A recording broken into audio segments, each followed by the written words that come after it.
दोस्तों आदाब। मैं हूं एजाज अहमद और आप मेरा प्रोग्राम देख रहे हैं व्यूज़ ऑन न्यूज़। पहले तो आपसे ये दरखास्त कि इस चैनल को सब्सक्राइब कीजिए ताकि आपको डीप इंसाइट मिलता रहे, कहाँ क्या हो रहा है ये पता चलता रहे, और पाकिस्तान की सियासत, सफारत और मैशत कहाँ जा रही है हम आपको ये भी बता सकेंगे। दोस्तों, सियासी सूरत हाल चूँकि आजकल गंभीर से गंभीर तर होती चली जा रही है, इसलिए कोशिश यही होती है कि सियासी डेवलपमेंट्स आप तक पहुंचाई जाएं। माशी डेवलपमेंट्स भी वक्तन फ़वक्तन आप तक पहुंचाते रहते हैं और उसकी कोशिश करते हैं, जबकि सफारतकारी के मैदान में क्या हो रहा है ये भी हम कोशिश करते हैं कि आप तक पहुंचाई जाती रहें। लेकिन आज बात करना मकसूद है पीडीएम की की सूरत हाल पर। आज हम आपको एक तो ये बताएंगे कि पीडीएम के अंदर क्या चल रहा है, अगर सेनेट इलेक्शन हो गए तो पीडीएम का रोल क्या होगा, पीडीएम का फैसला क्या हो सकता है, और फिर सेनेट इलेक्शन के बाद सेनेट के ऐवान में किस किस्म की तब्दीली मुतवक्के है। ये बहुत अहम बातें हैं क्योंकि इन्हीं से आपको अंदाज़ा होगा कि पीडीएम का अगला लाहेअमल क्या होगा। नाज़रीन, वैसे तो बहुत कोशिश की जा रही है, पूरा जोर लगाया जा रहा है कि पीडीएम को तकसीम किया जाए। अभी तक तो इस पर कामयाबी नहीं हो सकी पीडीएम के मुखालिफिन को। लेकिन एक और दिलचस्प कोशिश हुई है, वो जमीयत उलमा इस्लाम मौलाना फजल रहमान की जो जमात है उसमें टूट फूट की है। अब मौलाना मोहम्मद खान शिरानी साहब मौलाना फजल रहमान के बहुत बड़े नाक़िद के तौर पर सामने आए हैं गुज़िश्ता रोज़। मौलाना साहब पर उन्होंने कुछ इल्ज़ामात आयद किए, हाफिज़ हुसैन अहमद साहब ने बात की, और फिर मौलाना गुल नसीब और फिर उनके अलावा शुजाउल मुल्क साहब ने बात की। थोड़ा सा पहले इस बैकग्राउंड पर बात करते हैं। नाज़रीन, जमीयत उलमा इस्लाम मौलाना फजल रहमान का जो ग्रुप है फे, क्योंकि ये एक ज़माने में जमीयत उलमा इस्लाम पाकिस्तान हुआ करती थी। फिर मुफ्ती महमूद साहब के इंतकाल के बाद इसके कई धड़े हुए। मौलाना समीउल हक ने अपना धड़ा अलग कर लिया, मौलाना मौलाना दरखास्ती ने अपना धड़ा एक अलग कर लिया, और उसके बाद जो बची उस जमीयत उलमा इस्लाम वो मौलाना फजल रहमान के हिस्से में आई। लेकिन असल जमीयत तो वही रही जिसकी क़यादत मुफ्ती महमूद के बेटे ने की, यानी मौलाना फजल रहमान ने।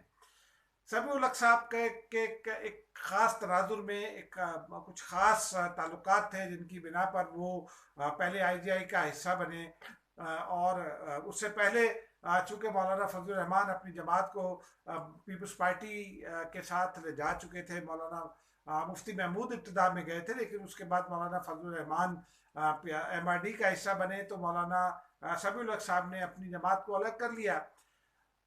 फिर जाहिर सी बात है वो एक ख़ास नुक्ता नज़र के का फ़र्क था उनका, और पाकिस्तान पीपल्स पार्टी से उसी पर उनका इख्तलाफ था। तो वो अपना धड़ा लेकर अलग हुए, और फिर वो पहले मजहबी क़ुव्वतों और फिर नवाज शरीफ साहब के साथ मिले, और वो एक सियासत होती रही। आईजीआई की सियासत आप सब जानते हैं, किसी वक्त उस पर तफसील से बात करेंगे। अब कुछ फिर लेकिन मौलाना समीउल हक को वो अवामी पजीराई नहीं मिली, यानी मौलाना समीउल हक चूँकि अकोड़ा खटक के थे, और अकोड़ा खटक और पेशावर के दरमियानी इलाके में उनका कुछ असर था। लेकिन सरहद पार, यानी उन्हें उस्ताद कहा जाता था तालिबान का। मुल्ला उमर जो तालिबान के पहले अमीर थे, उनका उनके उस्ताद वो रहे। मौलाना मुल्ला उमर ने तालीम उनके मदरसे में हासिल की। लेकिन मौलाना फजल रहमान की बड़ी गिरफ्त रही, मसलन डेरा इस्माइल खान, फिर टांक, और उसके साथ बन्नू में, और फिर जो कबायली इलाके हैं उनमें जमीयत उलमा इस्लाम का ख़ास तौर पर जो वज़ीरिस्तान की एजेंसियाँ जो पहले एक होती थी फिर बाद दो हो गई, वहाँ मौलाना फजल रहमान का बड़ा असर है। दीगर इलाकों में भी, दीगर एजेंसियों में भी उनका अच्छा खासा होल्ड है। फिर सिंध में, बलूचिस्तान में उनका बड़ा असर है। तो इस हवाले से स्ट्रॉन्ग जमीयत वही रही। पिछले साल जब आपको याद होगा, जब वो धरने के लिए आए तो मौलाना फजल रहमान के साथ मुज़ाकरात किए गए, ये बात मौलाना फजल रहमान ने खुद कही, और फिर वो वापस चले गए। उन्होंने उनके साथ कुछ वादे वईद किए गए थे, वो नहीं पता कि किसने किए। اس درمیان میں جو جمعیت جس کی قیادت مولانا فضل الرحمان نے کی، اس میں ایک اور کریکٹر سامنے آیا، وہ مولانا عبدالغفور حیدری کا ہے۔ مولانا عبدالغفور حیدری کے مرض کرنے کے بعد حافظ حسین احمد ذرا بیک گراؤنڈ میں چلے گئے، اور پھر حافظ حسین احمد کا آنا جانا جمعیت کے عہدوں پر جاری رہا۔ ان کے مولانا فضل الرحمان پر بھی سے بھی کچھ اختلافات رہے، تحفظات ان کے پرانے ہیں، گو کہ ان کا اظہار وہ کھل کر اب انہوں نے کرنا شروع کیا ہے مولانا محمد شیرانی کے ساتھ۔ لیکن آپ کو ایک اور مزے کی بات بتائیں، مجھے یاد ہے میں غالباً 1994 کی 93 کی بات ہے، اس وقت مولانا فضل الرحمان پر بھی اس وقت بھی فائنینشیل کرپشن کا الزام عائد ہوا تھا، اور ایک خبریں اخبار میں خبر چھپی تھی، اور میں خبریں میں ہی اس وقت کام کرتا تھا۔ ہم اس وقت بھی مولانا فضل الرحمان کے پر یہ الزام لگا تھا کہ انہوں نے کوئی بھاری رقم لیبیا سے آنے والی وہ embezzle کر لی، اور وہ ایک طرح سے صرف اپنے قبضے میں لے لی، لیکن اس کا وہ الزام بھی بس الزام ہی ثابت ہوا۔ اس کے بعد بھی بہت سارے الزامات عائد کیے جاتے رہے ہیں، لیکن یہ صرف سینہ گزٹ الزامات رہے، کہیں کو کنکریٹ ایویڈنس ان کے خلاف نہیں آئی۔ لیکن مولانا فضل الرحمان کا ایک کریڈٹ ہے جو جس کی وجہ سے انہیں ایک خاص طبقے میں پذیرائی بھی حاصل ہے۔ مولانا فضل الرحمان ایک تو جمہوریت پسند ہیں، پھر ان کو ان کے اسٹیبلشمنٹ کے ساتھ تعلقات اچھے رہے ہیں، برے تعلقات نہیں رہے، لیکن ان کو اسٹیبلشمنٹ نواز نہیں کہا جاتا۔ ان کی لیننگ ہمیشہ یا ان کا جو جھکاؤ رہا وہ ان جماعتوں کی طرف رہا جو لیفٹ آف دی سینٹر ہے یا لیفٹ کی جماعتیں کہلاتی ہیں۔ مثلا پاکستان پیپلز پارٹی کے ساتھ ان کا ایک تواتر کے ساتھ ایک لمبا رابطہ رہا، ایم آر ڈی میں وہ اس کے ساتھی رہے، تحریک استقلال کے ساتھ، پھر پاکستان ڈیموکریٹک پارٹی، سردار شہباز خان مزاری کی جب وہ تھی، پھر مولانا فضل الرحمان کا نواب نصر اللہ خان صاحب کے ساتھ ایک تعلق رہا۔ تو انہیں پھر آصف علی زرداری نے انہیں 2002 میں یہ تجویز کیا تھا پیپلز پارٹی کو اور اے آر ڈی کو کہ مولانا فضل الرحمان کو وزیر اعظم کا امیدوار نامزد کر دیا جائے، کیونکہ وہ اگر ہم نے ان کو نہ کیا تو پھر شاید وہ جنرل مشرف کے ساتھ چلے جائے اور پھر کبھی ہمارے ہاتھ نہ آئے۔ تو یہ ان کا کریڈٹ ہے، اور اسی وجہ سے نواب نصر اللہ خان صاحب کے انتقال کے بعد مولانا فضل الرحمان کے گرد گو کے کچھ تحفظات بھی رہے جماعتوں کے، لیکن بہرحال ایم آر ڈی معاف کیجیے گا پی ڈی ایم میں یہ سارے اکٹھے ہو گئے، اور مولانا فضل الرحمان کو اس کا قائد بنا لیا گیا۔ گو کہ مسلم لیگ نون نے سیکرٹری جنرل شپ اپنے پاس رکھ لی، بڑی جماعت ہونے کا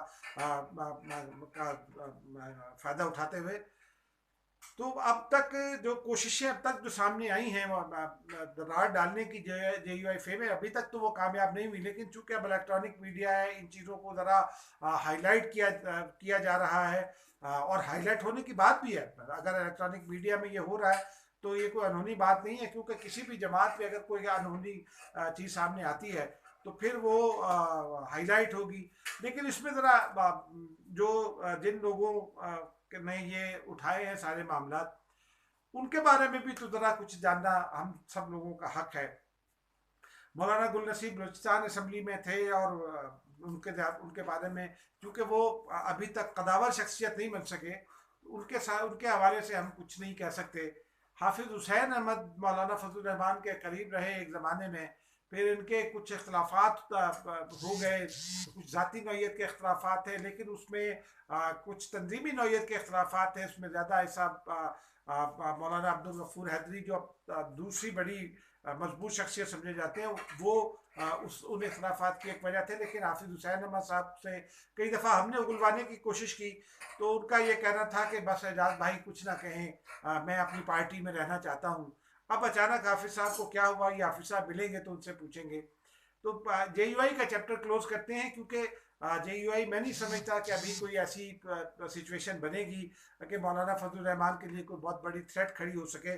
لیکن بہرحال حکومت کے تو فائدے میں ہے، اور اسی نقطے کی وجہ سے حکومتی اکابرین جو ہیں وہ کوشش کر رہے ہیں کہ رائی کے اس دانے کو پہاڑ کی شکل دی جا سکے، اور پیالی میں اٹھنے والے اس طوفان کو سمندر کا جوار بھاٹا قرار دیا جا سکے۔ لیکن یہی ریفلیکشن اب ذرا پی ڈی ایم کی طرف بھی ہم دیکھنے کی ضرورت ہے. پی ڈی ایم اپنی ابتدا سے ہی مشکلات کا شکار ہے. پاکستان پیپلز پارٹی اور مسلم لیگ نون میں گو کہ اب کچھ قربتیں بڑھ رہی ہیں، لیکن یہ رائیول پولیٹیکل فورسز ہیں. پھر مولانا فضل الرحمان، پاکستان پیپلز پارٹی کا تو ایک بنیادی مسئلہ وہی ہے کہ وہ جو یوں سمجھیے کہ جو بڑی طاقتیں ہیں ویسٹ ہے، اس میں وہ اپنا جو ایک لبرل جماعت کا یا پروگریسو جماعت کا، زیادہ تر پروگریسو یا لیفٹ اورینٹڈ جماعت کا جو ایک امیج ہے وہ برقرار رکھنا چاہتی ہے. اور اگر وہ مولانا فضل الرحمان کی قیادت کو 100% اس پر اعتبار کر لے یا انہیں 100% اپنا قائد مان لے، تو پاکستان پیپلز پارٹی کا یہ جو امیج ہے یہ مغرب میں متاثر ہوگا، ایک جمہوری جماعت کے طور پر اس کا متاثر ہوگا. پھر جو پاکستان کے اندر ان کی فالوئنگ ہے وہ بھی ایسے لوگوں کی ہے جو اپنے آپ کو پروگریسو ڈکلیئر کرتے ہیں یا پروگریسو تھاٹ کے ساتھ کھڑا ہوا پاتے ہیں، تو وہ بھی ایک اس کے لیے مسئلہ ہے. مسلم لیگ نون کا تو دوسرا مسئلہ ہے. مثلا مسلم لیگ نون کا ایک مسئلہ تو وہی ہے کہ مسلم لیگ نون اس وقت سسٹم سے آؤٹ ہے، یعنی کہ گلگت بلتستان میں اس کی حکومت تھی وہ ختم ہو گئی. پنجاب اسمبلی میں اس کے پاس قائد حزب اختلاف کا عہدہ ہے، حمزہ شہباز جیل میں ہیں. مرکز میں ان کے پاس قائد حزب اختلاف کا عہدہ ہے، جیل میں ہیں شہباز شریف صاحب. جو پبلک اکاؤنٹس کمیٹی ہے اس کی سربراہی نون لیگ کے پاس ہے، مولانا تنویر صاحب ہے. آپ وہ کبھی ہوتی ہے کبھی نہیں ہوتی ہے. تو مسلم لیگ نون کا کوئی ایسا بڑا سسٹم اس وقت اسٹیک نہیں ہے. یہی حال مولانا فضل الرحمان کا ہے. اور پاکستان پیپلز پارٹی کے پاس سندھ حکومت ہے. پاکستان پیپلز پارٹی کے پاس سندھ پاکستان کا دوسرا بڑا صوبہ ہے اور ایک انتہائی اہم ترین صوبہ ہے پاکستان کا. کراچی جیسا شہر سندھ میں ہے جس کی اپنی ڈائنامکس ہیں. پھر وہ اکنامک ہب ہے، وہ فائنینشیل ہب ہے، پولیٹیکل ہب بھی ہے. تو اس حوالے سے پی ڈی ایم میں یہ جو تضادات پہلے سے موجود ہیں، ان کو بعض اوقات تو مخالفین آواز دینے کی کوشش کرتے ہیں، بعض اوقات میڈیا ذرا مہربانی کرنے کی کوشش کرتا ہے، لیکن بہرحال یہ تضادات موجود ہیں. پھر ایک مسئلہ اہم اس وقت جو درپیش ہے وہ استعفوں کا ہے کہ ایک طویل عرصے تک یہ کہا جاتا رہا، اور پاکستان پیپلز پارٹی کے رہنماؤں سے جب بات ہوتی ہے تو وہ اس کی تصدیق بھی کرتے ہیں، کیونکہ ان کا موقف یہ ہے کہ قومی اسمبلی کا ممبر 4 سے 5 کروڑ روپے کی کیمپین ہوتی ہے، کچھ وہ اپنے خرچ کرتا ہے اور کچھ اس کے چاہنے والے خرچ کرتے ہیں، لیکن وہ اس کے باوجود وہ بڑی محنت سے الیکشن جیت کر آئے اور پھر ٹرم پوری کیے بغیر اگر وہ چھوڑ دے تو پھر اسے نئے الیکشن کے لیے نیا خرچہ کرنا پڑے گا اور یہ ایڈیشنل برڈن ہوگا. ایک بات تو یہ ہے. دوسرا یہ ہے کہ پاکستان پیپلز پارٹی کا یہ سوال ہے کہ اگر ہم استعفے دے دیں تو پھر کورم ایوان تو پھر بھی پورا ہے، یعنی الیکٹورل کالج پورا ہے، تو سینٹ کا الیکشن کیسے رکے گا؟ سندھ حکومت اس چھوڑ دے تو جو لاجسٹک سپورٹ، جو ٹیکنیکل سپورٹ، جو پولیٹیکل سپورٹ سندھ حکومت سے مل سکتی ہے پی ڈی ایم کی جماعتوں کو تحریک میں، وہ ختم ہو جائے گی. اس بات سے بائی دا وے نواز شریف صاحب بھی ایگری کرتے ہیں، مولانا فضل الرحمان اس سے ایگری نہیں کرتے، اور یہی ایک اختلافی نقطہ ہے. بلاول بھٹو زرداری نے البتہ واضح کر دیا ہے کہ سندھ حکومت کی قربانی دینی پڑے تو بھی دے دیں گے. اور پھر سندھ میں جو سندھ اسمبلی کے ممبران ہیں، آج ہی مراد علی شاہ نے اعلان کیا کہ تمام کے تمام ممبران نے استعفے چیئرمین کے حوالے کر دیے. پاکستان پیپلز پارٹی کے بعض رہنماؤں سے ہماری بات بھی ہوئی تو ان کا یہ کہنا تھا کہ سینٹ اور قومی اسمبلی اور پنجاب اسمبلی کے سب کے ملا کر، کے پی اسمبلی ملا کر، وہاں پیپلز پارٹی کے پاس 4 نشستیں ہیں، بلوچستان میں کچھ نہیں ہیں. تو ان کا کہنا تھا کہ ہمارے پاس 95% استعفے بلاول بھٹو کے پاس جمع ہیں. لیکن جو بڑی جماعت ہے پاکستان مسلم لیگ، اس کا مخمصہ کیا ہے، اس کے مسائل کیا ہیں؟ اب ذرا اس طرف آتے ہیں. مسلم لیگ نون بڑی جماعت ہے، لیکن مسلم لیگ نون چونکہ پنجاب کی جماعت ہے، اس لیے جو نیریٹو ہے نواز شریف صاحب کا یا مریم نواز صاحبہ کا، اس کے حوالے سے پی ٹی آئی کے لوگ بھی اس کو بڑھا چڑھا کر پیش کرتے ہیں. میڈیا میں بھی اس پر بات ہوتی ہے کہ جو اتنا بڑا ایک گروپ بن گیا ہے. راجہ بشارت جو پنجاب کے وزیر قانون ہیں، انہوں نے پچھلے دنوں یہ اعلان بھی کیا کہ 25 سے 30 افراد کا گروپ وزیر اعلیٰ سے ملنا چاہتا ہے. جلیل شرک پوری کے ساتھ 6 لوگ تھے. جلیل شرک پوری صاحب نے بھی اپنا استعفیٰ کنڈیشنل استعفیٰ اسپیکر کو بھیج دیا ہے کیونکہ پارٹی نے اعلان کر رکھا ہے. تو اس کے باوجود بھی جو ہماری اطلاع ہے، ہم نے مسلم لیگ نون کے کئی لوگوں سے پوچھا، اب تک ان کے پاس صرف 30% استعفے بھی جمع نہیں ہوئے. یعنی 70% لوگ ان کی مختلف جو असम्बलीज़ हैं, मसलन बलूचिस्तान असम्बली है, KP असम्बली में उनके पास 5 नशिस्तें हैं, पंजाब असम्बली में उनके पास 165 नशिस्तें हैं, सेनेट में उनके पास नशिस्तें हैं, कौमी असम्बली में उनके पास नशिस्तें हैं। तो वो और PTI के बाद वो सबसे बड़ी जमात है इस वक्त ऐवानों के अंदर। उनके 30% इस्तीफे अगर जमा नहीं हुए तो ये मुस्लिम लीग नून की क़यादत को इस बात का जवाब भी देना चाहिए और इस पर नोटिस भी लेना चाहिए। नोटिस लिया और आज आपसे तकरीबन कोई 20 एक घंटे पहले ये खबर भी आई कि मरियम नवाज साहिबा ने हिदायत की है कि दो रोज़ के अंदर अंदर तमाम इस्तीफे पार्टी क़यादत को जमा करा दिए जाए। तो ये सूरत हाल है, इसमें इस्तीफे जमा तो हो गए हैं लेकिन देंगे कैसे ये फैसला नहीं हो पा रहा। लेकिन चूंकि पाकिस्तान पीपल्स पार्टी का एक स्टेक है सिंध में, हुकूमत है उसके पास, और पाकिस्तान पीपल्स पार्टी ये समझती है कि कौमी असम्बली या पार्लियामान से इस्तीफे उस वक्त दिए जाए जब ये यकीन हो जाए कि सेनेट इलेक्शन नहीं हो सकेगा। तो इस बात की वो यकीनदानी हासिल करना चाहते हैं, इसलिए वो अपनी सेंट्रल एग्जीक्यूटिव में भी डिस्कस करना चाहते हैं इस मसले को, जो 29 तारीख को है, 29 दिसंबर को। तो ये वो मामलात हैं जिसकी वजह से PDM के अंदर एक अदम इत्तफाक पाया जाता है, जिसे कहा जा सकता है, कुछ इख्तलाफात भी कहा जा सकता है उन्हें। और ये तजादात हैं, और ये चूँकि मुख्तलिफ ख्याल जमाते हैं इसलिए इनमें ये तजादात बढ़ते चले जाएंगे। ANP पीपल्स पार्टी के साथ खड़ी दिखाई देती है, अख्तर बेंगल की जो है पार्टी वो पीपल्स पार्टी के साथ खड़ी दिखाई देती है। इस वक्त डॉक्टर मालिक की पार्टी भी जो है बलूचिस्तान नेशनल पार्टी, माफ़ कीजिएगा नेशनल पार्टी, वो पीपल्स पार्टी के साथ खड़ी दिखाई देती है। महमूद अचगज़ई की पार्टी नून लीग के साथ खड़ी दिखाई देती है। तो इन तमाम हालात में नून लीग को एक तो ये जवाब देना है कि उसके इस्तीफे क्यों नहीं अब तक जमा हुए, अगर लोग पार्टी डिसिप्लिन के इतने ही पाबंद हैं और नवाज शरीफ साहब पॉपुलर लीडर हैं, इसमें भी कोई शक नहीं। तो कहीं ना कहीं एक तो ये कमजोरी है। पाकिस्तान पीपल्स पार्टी में इस बात पर तशवीर भी पाई जाती है, कई लोगों से मेरी बात हुई, तो एक तो ये मसला है। लेकिन दूसरा एक और गंभीर मसला है कि इस्तीफे है ही नहीं, जमा ही नहीं हुए तो देंगे कैसे। और ये बात जो है, चूंकि मौलाना फजलुर रहमान नून लीग को नाराज़ नहीं करना चाहते, इसलिए वो भी इस हवाले से ज़रा सा हल्का हाथ रखकर बात करते हैं। और फिर आजकल उनकी पीपल्स पार्टी के साथ किस कदरे नाराज़गी ज़रा ज़्यादा है, तो वो पीपल्स पार्टी के साथ भी उनके लोग जो है ख़ास तौर पर, मौलाना खुद तो कुछ नहीं कहते, अताउर रहमान साहब ज़रा पीपल्स पार्टी से नाराज़ हैं, तो वो ज़रा खुलकर बात करते हैं पीपल्स पार्टी के ख़िलाफ़। तो ये तजादात इसलिए भी हमें ज़्यादा दिखाई दे रहे हैं, जो मौजूद हैं लेकिन ज़्यादा दिखाई दे रहे हैं। अब इसमें एक नुक्ता है कि क्या PDM इस्तीफों के बाद ज़िमनी इलेक्शन में हिस्सा लेगा और क्या PDM सेनेट इलेक्शन में हिस्सा लेगा। मेरी इतला ये है, और हतमी फैसला तो जब ये 27 दिसंबर को मोहतरमा बेनज़ीर भुट्टो के जलसे के लिए PDM क़यादत वहाँ पहुँचेगी, या अगर मुकम्मल जब मौलाना फजलुर रहमान की इत्तला है कि शायद वो ना आ सके, तो उसके बाद जो PDM की क़यादत में राब्ते होंगे उसमें ये तय पा जाएगा कि हतमी फैसला क्या है। लेकिन मेरी इतला ये है कि मुस्लिम लीग नून समेत ज़्यादातर जमातों का ख्याल यही है कि अगर इस्तीफ़े दे दिए जाते हैं और इस्तीफ़े मंजूर हो जाते हैं तो उसके बाद ज़िमनी इलेक्शन में हिस्सा लेना चाहिए। क्योंकि PDM में एक मौक़िफ़ ये सामने आया है कि ज़िमनी इलेक्शन में अपोजिशन के लोगों का दोबारा जीतना, यानी अपोजिशन के लोगों का दोबारा जीतना हुकूमत पर अदम एतमाद का एक इजहार होगा आवाम की जानिब से, और इसी नुक्ते पर फिर PDM अपनी तारीख को मज़ीद बिल्ड कर सकती है। तो ये एक उनकी हिकमत अमली दिखाई देती है।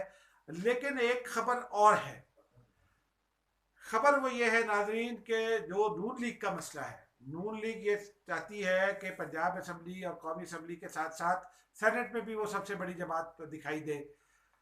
नून लीग की और कौमी असम्बली से अगर वो इस्तीफे दे जाती है और सेनेट के इलेक्शन हो जाते हैं और सेनेट के इलेक्शन में नून लीग भी हिस्सा लेती है, तो भी नून लीग की कंपोजिशन तब्दील हो जाएगी। यानी कि नून लीग के पास इस वक्त 31 सीटें हैं, जिसमें तकरीबन 12 लोग ऐसे हैं जो चूँकि नवाज शरीफ साहब नायल हो चुके थे और नायल होने की वजह से वो सर्टिफिकेट जारी नहीं कर सकते थे, तो फिर वो तमाम अरकान जो नून लीग के टिकट पर थे उनको आज़ाद हैसियत पे पिछला इलेक्शन लड़ना पड़ा था, वो आज़ाद मेंबर के तौर पर इस तरह, और इसहाक डार साहब मुअत्तल हैं, तो वो 30 नशिस्तें एक्टिव हैं, एक इसहाक डार साहब की है, वो भी अभी ख़त्म हो जाएगी। तो इस तरह से आप यूँ समझिए कि जो ये मामला है लीडर ऑफ द अपोजिशन वाला सेनेट में, वो ज़रा एक अहम रुख इख्तियार कर जाएगा। क्योंकि मुस्लिम लीग नून के 17 सेनेटर रिटायर हो जाएंगे 12 मार्च को, और इलेक्शन में उसकी ज़्यादा से ज़्यादा 5 या 6 नशिस्तें आ सकती हैं। बलूचिस्तान से नून लीग वाइप आउट हो जाएगी सेनेट में, इस वक्त उसके एक मेंबर हैं। खैबर पख्तूनख्वा से बलूचिस्तान सेनेट में उसकी नुमाइंदगी ख़त्म हो जाएगी, क्योंकि खैबर पख्तूनख्वा में भी जो उसकी नशिस्तें हैं वो अपना सेनेटर लाने की पोजीशन में नहीं है। लेकिन अगर अपोजिशन मिल जाए, अपोजिशन की तीनों बड़ी जमातें मिल जाएं अगर, तो फिर 3 या 4 नशिस्तें वो निकाल सकती हैं। अगर आसिफ अली जरदारी अपना जादू दिखाने में कामयाब हो तो 4 नशिस्तें वो निकाल सकते हैं। लेकिन अदरवाइज अगर ये अलग अलग इलेक्शन लड़े तो फिर एक भी नशिस्त शायद इनके हाथ ना आए।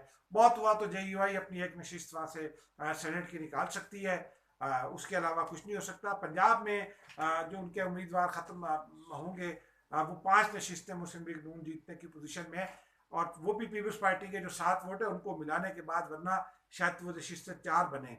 अगर नून लीग PTI के अंदर के तदादात को ज़रा उभारने में कामयाब रहती है, और वोटिंग चूँकि खुफिया बैलेट की बुनियाद पर होनी है, तो शायद वो एक नशिस्त और ले ले, यानी कि 6 कर ले। लेकिन 5 से ज़्यादा नशिस्तें मुस्लिम लीग नून के पास बनती नहीं है। इस तरह 31 में से 17 सेनेटर रिटायर हो जाने के बाद इस वक्त उनके 14 अरकान बचेंगे, और उसमें 5 अगर ऐड कर लें तो 19 नशिस्तें नून लीग के पास होंगी सेनेट में। पाकिस्तान पीपल्स पार्टी के पास इस वक्त 21 नशिस्तें हैं, 20 उसकी अपनी और एक यूसुफ बादिनी की, जो आज़ाद हैसियत में मुंतखब हो गए थे लेकिन वो पाकिस्तान पीपल्स पार्टी में शामिल हुए थे और पीपल्स पार्टी का हिस्सा है। तो बलूचिस्तान से पीपल्स पार्टी भी वाइप आउट हो जाएगी। खैबर पख्तूनख्वा से पीपल्स पार्टी का कोई सेनेटर रिटायर नहीं हो रहा। सिंध से पीपल्स पार्टी के 7 सेनेटर रिटायर हो जाएंगे, और 7 ही सीटें उसके पास, जो इस वक्त तक की कैलकुलेशन है उसमें 7 नशिस्तें उसके पास वापस आ जाएगी मौजूदा कैलकुलेशंस की बुनियाद पर। लेकिन अगर जैसा कि इतलात हैं, और ख़बर यह है कि MQM के बहुत सारे लोग उसके साथ राब्ते में, PTI के कुछ नाराज़ लोग भी उसके साथ राब्ते में हैं।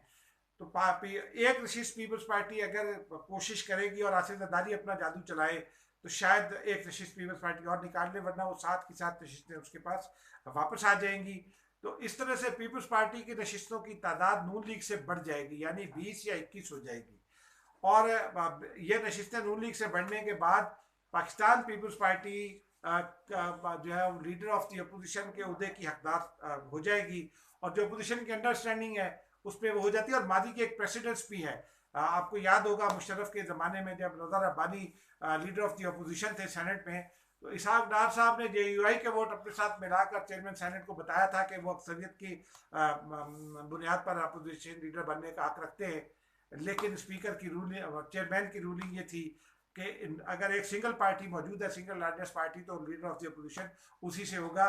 इत्तेहाद अगर बाज़ाब्ता बनेगा तो वो उसका कोई ऐलान होगा, कोई ढांचा बनेगा। तो इस वजह से ये नहीं हो सकता कि सिंगल लार्जेस्ट पार्टी की मौजूदगी में 2 जमातें मिलकर अपना लीडर ऑफ द अपोजिशन ले आएँ। और अगर ये दोनों 2 जमातें मिलकर लीडर ऑफ द अपोजिशन लाएंगी तो PDM के अंदर इख्तलाफात बढ़ जाएंगे, और PDM अपने शायद उन इख्तलाफात का बोझ बर्दाश्त ना कर सके। नाज़रीन, अब तक के लिए इतना ही। मिलते हैं कल एक और वीडियो में, उस वक्त तक के लिए खुदा हाफिज़।